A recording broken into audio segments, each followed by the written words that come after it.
Hey folks, this is the Fighting Nerd and his co-host Jolly Roger. We're not filming ourselves today, so you're not going to get the normal out of sync video that seems to happen every time I try to film myself.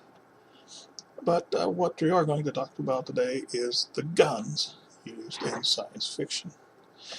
Now the word guns appears in the title of this video, and I've said it now twice, so YouTube and the thought police will bury it. So most of you will probably be seeing this on Vid-me, if anybody indeed chooses to watch it at all. I am a firearms enthusiast who also happens to be a nerd. You've seen a lot of my knife videos that go on the fighting side of the Fighting Nerd.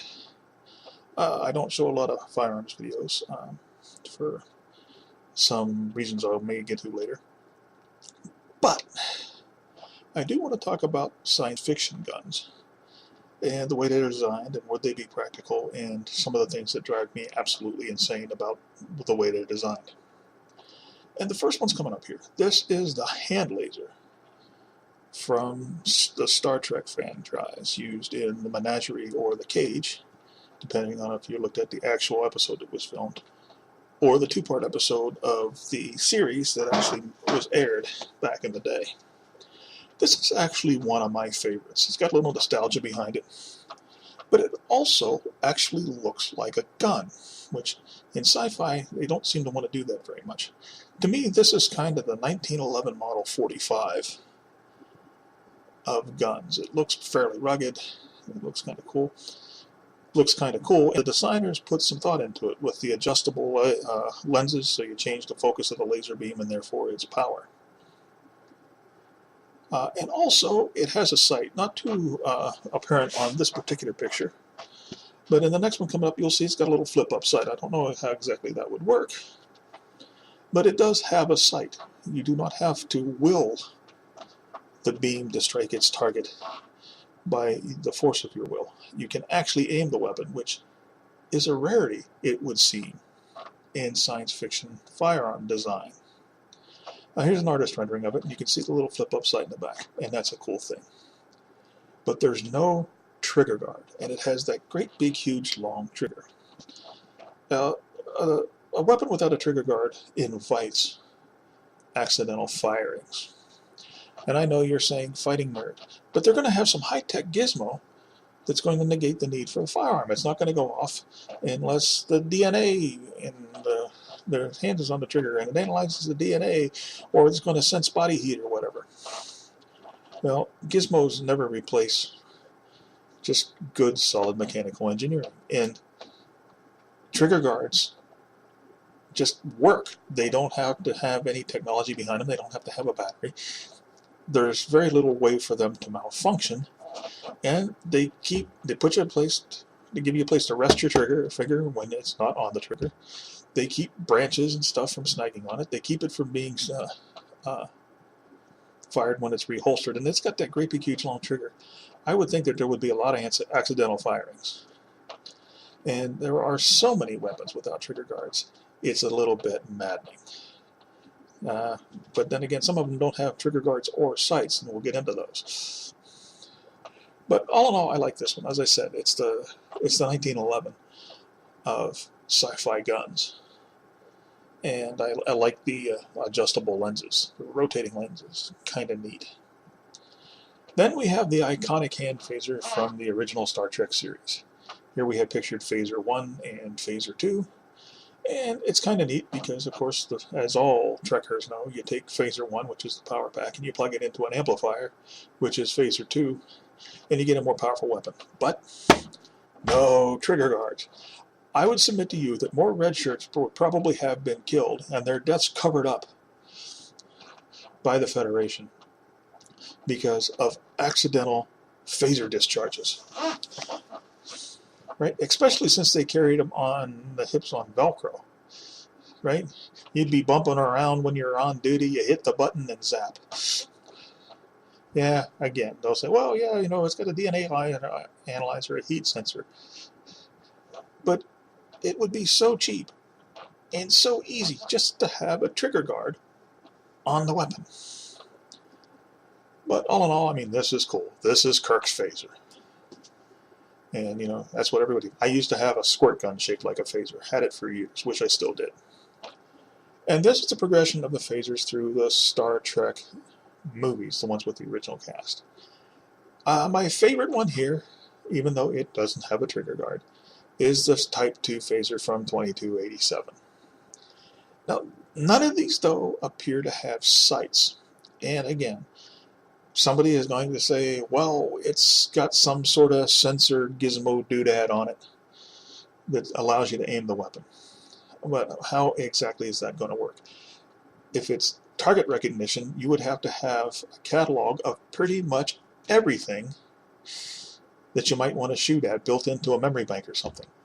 And also, how would you steer it? Is there a little lens down there that self-steers? No, you have to have some sort of visual cue where you can line up the beam so it's going to go where you want it to go. Unless it's like a telepathic control gizmo, and it doesn't seem like the Star Trek universe had that kind of technology. So give me a trigger guard and give me some sights. And now we have the next generations, or as I call them, the deadly dustbusters. One of them, the Type 2 phaser from 2364, looks like a flashlight.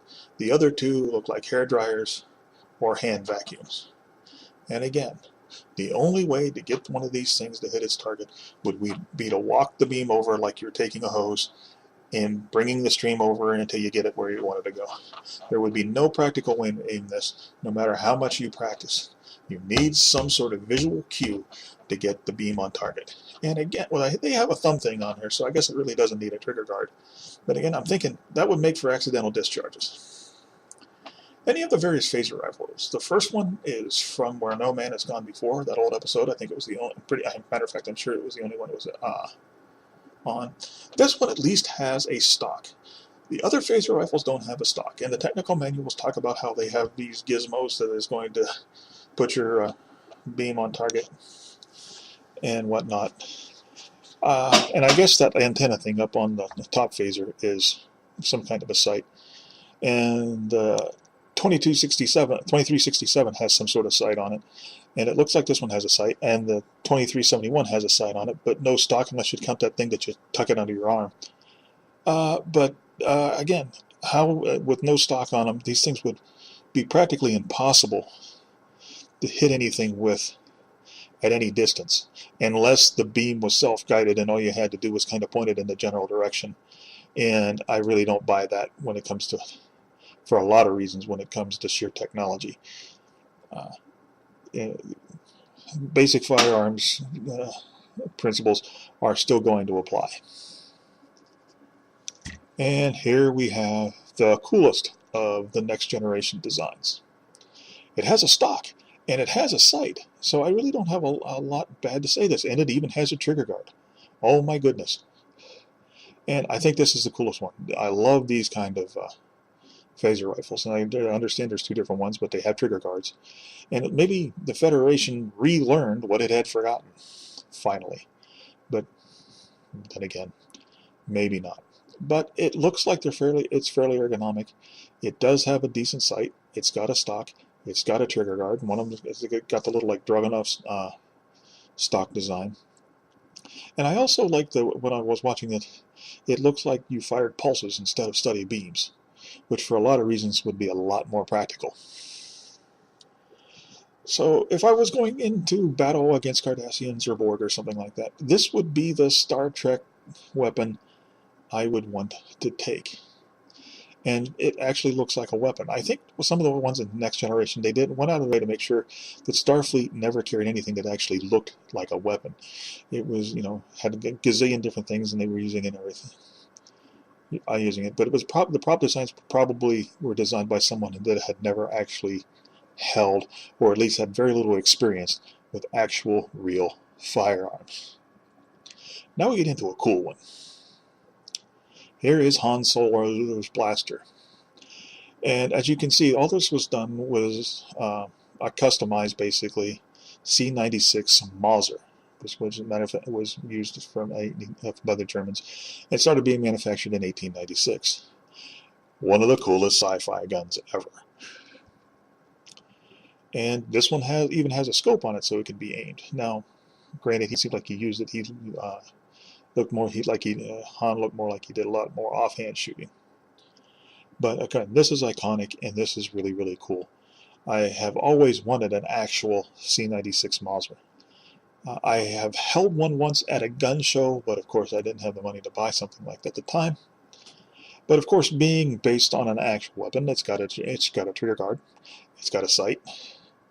They took looks like they took off the hammer because a laser wouldn't need a hammer. But since it was an actual practical weapon, when they gussied it up for the movie, it still looks like an actual practical weapon. And as I said, another one of the most iconic sci-fi guns that there were out there. So there you go with that. I mean, there's not anything. I don't have anything bad to say about this particular design. Leaps and bounds above most of the other Star Trek designs. And here is Stormtrooper Blaster. And I'm pretty sure that this was either based or maybe even on the Sterling submachine gun. Or perhaps even these might be modified Sterlings. I'm not really sure. I should have researched that. And I will. I might get back to you on that. Of course, these are infamous for not hitting anything. Now this one looks like it has some sort of optic on it. It has some sort of sight. And it was actually designed with a folding stock. And maybe if the Stormtroopers actually would have used that stock, they could hit something. Right? If they would have used the stocks, they wouldn't have been able to beat the Ewoks, and the Empire wouldn't have fallen. But it looks like a Sterling submachine gun, and the Sterling submachine gun, I believe, is still in production, or at least it was up until very recently. And it was a very practical submachine gun. So this is actually a pretty decent design for a blaster. As I said, if they would use the folding stock on it and take off those vision-restricting helmets, they might have been able to overcome the rebels through sheer being able to actually use marksmanship. But the Empire was evil, but apparently it wasn't too bright, so they didn't do that. And here we have a original Battlestar Galactica blaster. Again, one of the better designs in my opinion, because you guessed it, it has a trigger guard, and it looks like it has a sight. That ramp that goes up the barrel looks like a really big ramp sight. I don't know how practical that would be, but at least they tried. And it looks like there might even be a little rear aperture back there. So you had some sort of visual cue where you could actually get that destructive little blaster bolt to go where you wanted it to. And it also looks like it would be fairly well balanced. It's big and kind of bulky, but it is an energy weapon, and let's face it, you'd have to make them effective. You had to get the energy output of those into at least the gigawatt range, so it would have to be fairly big. And matter of fact, it's really unlikely we're ever going to see handheld energy weapons simply because you would have to take a huge power source with you. So these were big, it looked big and kind of clunky, but at least they looked like weapons. They had a trigger guard and they had sights, so you might actually be able to use them in battle. And it also looks like it might be a fairly well balanced weapon. Of course, not having handled an actual Battlestar Galactica laser, there's no way of really knowing. But better than any of the next generation phasers by far. And as I said, it looks like it would handle pretty well. Then we have the Babylon 5 PPG, the standard issue sidearm for the Earth Alliance. Now this is kind of neat because it looks like it has a real Packmeyer pistol grip. I don't know if maybe they used a stripped down frame from some sort of revolver like a Airway Bodyguard or something like that, or they just needed to put the grips on it and they were trying to save money. But those are definitely Packmeyer grips. But again, no trigger guard. So Earth Alliance officers would go around shooting themselves and each other in the foot constantly. Now, this looks like it might have kind of a weird groove sight type of thing, like some of the small revolvers. And other than the lack of trigger guard, it looks pretty decent. It would be concealable and handy. And I don't have a problem with that other than the trigger guard thing. Because again, there are going to be a lot of accidental discharges. And I kind of like the fact that it's always a Pachmeyer grip, because I've had some revolvers and I had those kind of grips on them, and I like the feel of them, and it kind of gets me, I can get an idea what a feel of a Babylon 5 PPG might be. But a decent design. The biggest thing that I noticed about these on the show was the holsters that they were carrying, because it looks like they didn't have any kind of retention at all, and would tend to bounce out if you went upstairs. Here's the Logan's Run laser. This looks like a really basic prop. What I remember about these lasers is I think this is probably the best depiction of what a hand laser might actually look like in use, because you didn't see the beam come out of it. All you saw was a flash of light from the gases, I presume, like argon and neon, that are used in lasers, burning off as the beam fires, and then you see it like there's a torch burning through a target. Now, the only thing about this is you would have to keep the beam on quite a long time to actually do some damage, but it was kind of decent. But then again, I'm going to complain. Here it comes. You guessed it. No trigger guards and no sights. And you wouldn't be able to hit anything with these things, except possibly your own toes, because there's no trigger guard.